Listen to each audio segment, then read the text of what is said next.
Bonjour à tous. Donc, on a la chance aujourd'hui d'accueillir Guillaume Lafont, donc, qui est le fondateur associé de la société Viscap. Bonjour Guillaume.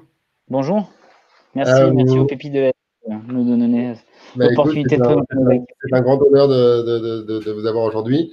Est-ce que vous pourriez décrire un petit peu ce que la société justement fait et quelle est son activité principale? Ouais, Viscab, c'est une société d'une douzaine de personnes aujourd'hui qui, à l'origine, est une spin-off de l'École polytechnique fédérale de Lausanne en Suisse.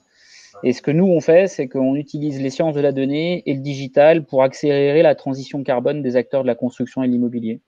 Donc, en gros, c'est des outils SaaS, hein, et ce sont des outils d'aide à la conception, enfin d'aide à la décision très en amont sur les phases D'accord, stratégiques des opérations, donc plutôt dédiés aux décideurs, aux opérateurs immobiliers, c'est les promoteurs, les bailleurs sociaux. Puis après, c'est d'accord, des outils de conception, donc d'optimisation, de validation du niveau réglementaire carbone. Et puis ensuite, on a aussi le dernier né qui est Viscap Dashboard. C'est un outil de capitalisation puisque nos clients, enfin nos plus gros clients, grands comptes de l'immobilier, pour un certain nombre d'entre eux, sont engagés dans des trajectoires de neutralité carbone qui les amènent à des horizons 2030-2050 et doivent piloter ça évidemment projet par projet. Donc ça, ils les font avec nos outils d'aide à la décision, d'aide à la conception, mais aussi à l'échelle de l'ensemble de leur production. que l'empreinte carbone sur l'immobilier, enfin, qu'est-ce que ça représente? Est-ce que vous pourriez peut-être nous dire un cas Ouais. concret d'application, quoi? Je me rends pas En compte. fait, il faut savoir qu'aujourd'hui, en termes d'émissions de gaz à effet de serre, à l'échelle européenne, c'est près de 36% des émissions qui sont liées à l'activité du bâtiment. Et quand on sait ça, en fait, À la construction, le BTP spécifiquement ou juste le fait d'avoir un bâtiment et juste l'immobilier réel? c'est la construction et la vie du bâtiment. On raisonne sur 50 ans, en fait. C'est qu'en tout cas, en D'accord, France, qu'il y a une durée normative d'un ouvrage. En fait, souvent, un bâtiment, il va pouvoir vivre plus, moins, ça d'accord, dépend. à peu Par près, exemple, un mètre carré commercial, il a un cycle de vie en termes de durée qui est beaucoup plus court. bien Un sûr. immeuble de logement en béton, aujourd'hui, il peut exister 100, 150 ans. Donc, on a cette durée-là. Et en fait, ce qu'il faut comprendre, c'est qu'il y a eu 40 ans de réglementation thermique et énergétique successive suite au premier choc pétrolier, où l'enjeu, c'était de passer de passoires thermiques chauffées au fioul à des bâtiments qui soient évidemment plus sobres. Et puis, quand on est arrivé au bout de cette démarche, même s'il y a encore beaucoup de choses à faire d'un point de vue énergétique, en fait, il a fallu intégrer un raisonnement plus global qui est un raisonnement en analyse de cycle de vie avec à partir de mi-2021, une nouvelle réglementation bâtiment en France, issue d'une D'accord. directive européenne qui va imposer pour chaque permis de construire un calcul carbone, chaque permis de construire concernant du neuf, un calcul carbone avec des seuils à ne pas dépasser. Et donc ça, c'est des phénomènes qui sont complexes Et à ça va avec appréhender. les matériaux, ça va avec ben, les différentes technologies aussi qui sont utilisées pour chauffer, refroidir le bâtiment, par C'est ça. tous les composants en fait, d'un bâtiment spécifiquement, quoi. Ça va de l'infrastructure en passant par VRD, donc les voiries réseau, le système de chauffage, de climatisation. Donc, l'outil On va Viscap jusqu'au. aide à prendre les bonnes décisions. Et donc, vous êtes intégré avec, c'est quoi, du coup, vous fournissez tout, plein, différents partenaires technologiques et vous calculez automatiquement l'empreinte carbone pour ne pas dépasser les taux réglementaires. C'est ça En ou, fait, ce qu'on amène, c'est permettre de rendre utile et actionnable ces calculs carbone dès le début du processus de conception. Donc, comme on l'a décrit juste avant, le carbone, tout est carbone. La poignée de porte, elle est carbone, la moquette en tertiaire, elle Ouais, est bien sûr. carbone, tout est carbone. Il y a en fait un impact gaz à effet de serre des consommations de ressources et d'énergie derrière chaque matériau qui va être mis Mhm. en œuvre, qu'on le voit ou qu'on ne le voit pas. Et puis il y a aussi la phase d'exploitation, puisque en fonction du vecteur énergétique et de sa sobriété énergétique, eh ben, on va aussi consommer du carbone. Et quand on raisonne sur 50 ans, si on prend par exemple une menuiserie, elle a une durée de vie normative de 15 ans, donc on va la changer 2 fois et demi sur 50 ans. Et donc on va intégrer aussi cette D'accord. maintenance, Ok. ce remplacement au fur et à mesure. Donc vous voyez, ce sont des phénomènes qui sont très vertueux, parce que raisonner en carbone Bien et sûr. plus que en énergie, ben, en fait, on arrête de regarder la problématique environnementale par le petit bout de la lorgnette. Le problème, c'est que ce sont des phénomènes qui sont très complexes à appréhender. Et le constat qu'on fait, nous, chez Viscab, c'est que les outils qui sont disponibles sur le marché sont faits pour les experts, mais pas pour tous les concepteurs et encore moins pour les décideurs.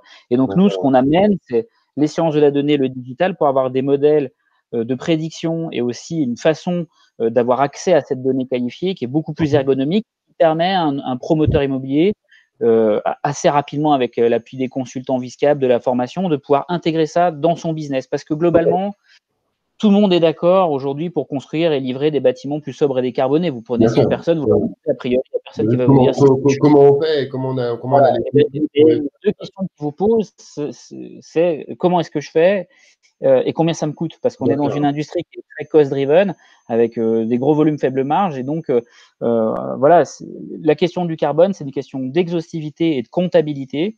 Et si je fais un peu un parallèle, finalement, ce qu'on fait chez Viscab avec des outils d'aide à la décision, c'est de faire l'espèce de business plan carbone très tôt.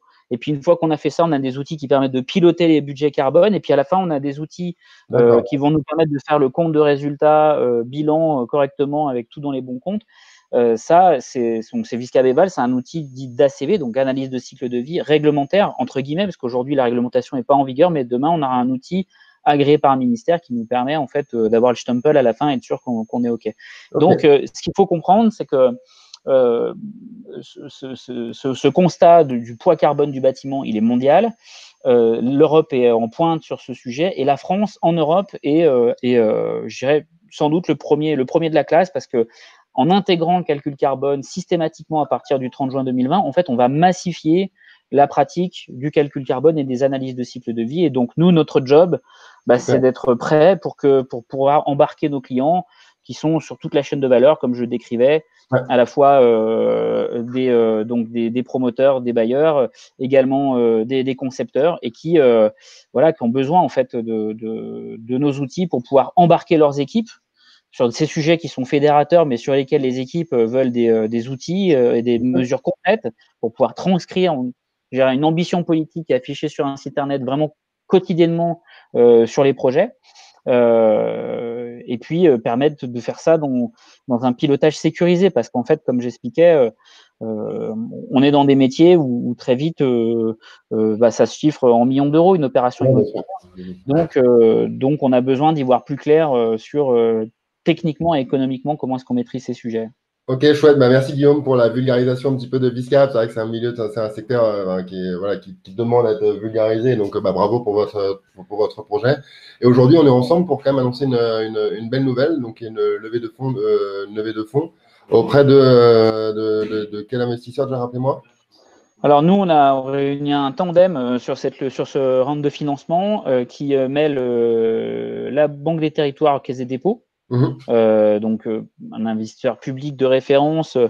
Il y avait vraiment un fit avec la Caisse, parce que ce sont des gens qui interviennent dans les grands projets structurants au niveau urbain, qui sont les financiers du logement social, qui sont aussi des investisseurs en immobilier tertiaire. Donc pour nous, oui, il y a cette vision take for good et d'avoir un impact positif. C'est aussi pour ça que les talents nous rejoignent. Donc, on avait vraiment ces valeurs communes.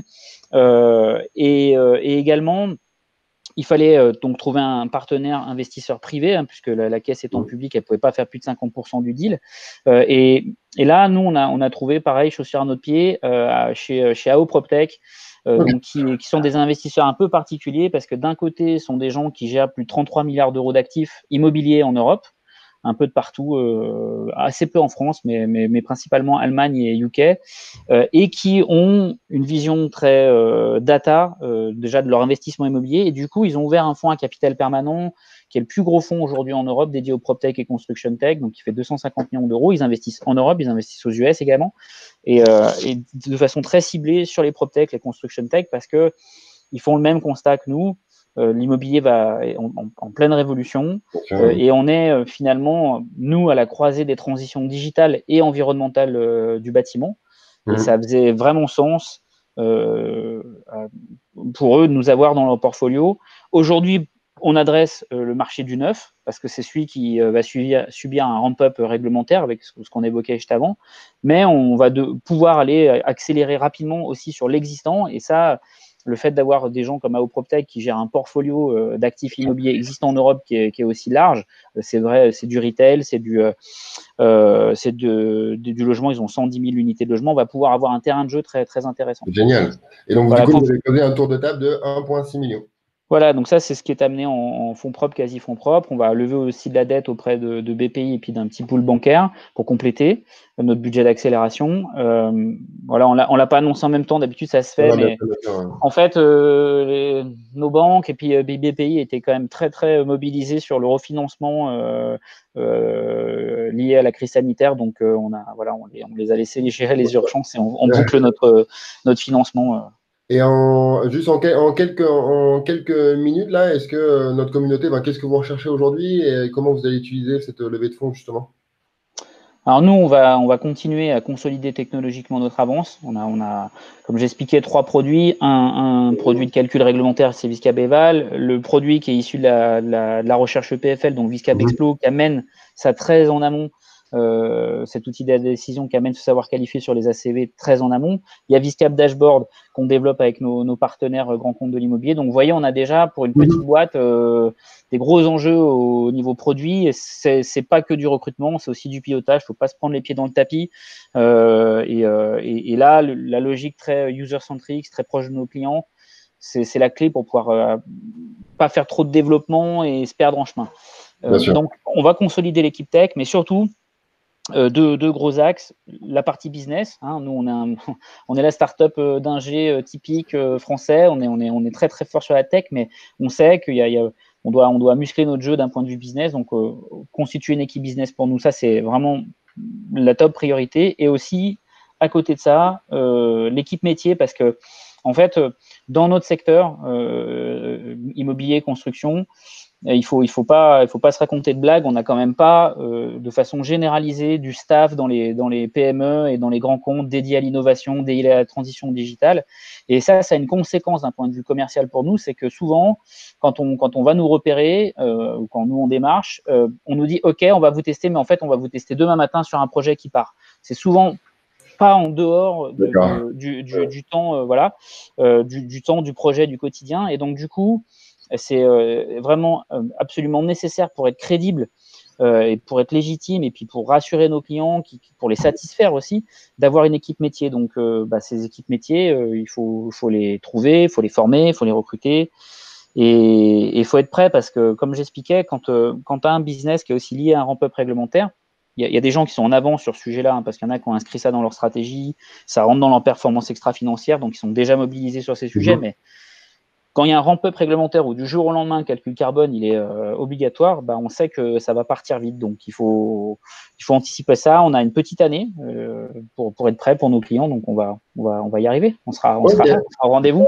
C'est génial. Bah, écoutez, je vous invite à découvrir le profil du coup de Viscab sur les pépites tech. Merci beaucoup pour votre temps aujourd'hui et puis bah, au plaisir de se rencontrer Merci à vous. en physique. Merci. À la prochaine.